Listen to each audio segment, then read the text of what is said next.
c'est un nouveau décès, survenu dans des circonstances mystérieuses, qui fait la une des journaux américains. L'actrice Jessie Jane, dont le véritable patronyme est Cyndi Taylor, est décédée ce mercredi 24 janvier. Son corps sans vie a été retrouvé à son domicile, situé à Moore, Oklahoma, a rapporté le New York Times. Elle avait 43 ans. Le corps de son compagnon Brett Azamuele a été retrouvé à ses côtés, ont précisé nos confrères. Selon les premiers éléments d'enquête, les deux membres du couple auraient succombé à une overdose de drogue. Des analyses sont en cours, afin de déterminer la cause précise de leur décès, a relayé Voici.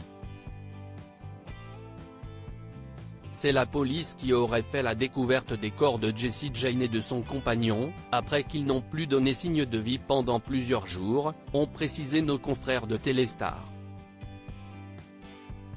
Supérieur à ces tragiques décès de personnalités qui ont déjà marqué l'année 2023 des débuts dans l'industrie pornographique née au Texas, en 1980, Jessie Jane avait grandi dans une famille de militaires, notamment de membres de l'United States Air Force.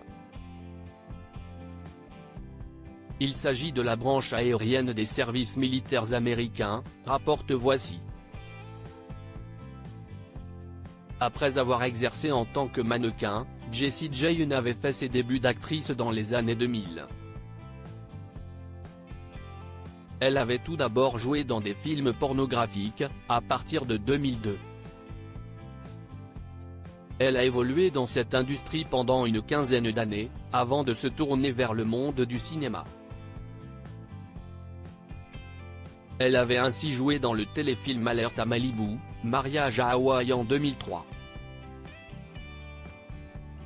L'année suivante, elle avait joué aux côtés de Ben Stiller et d'Owen Wilson dans le film Starsky et Hutch, basé sur la série du même nom diffusée en France dans les années 1980.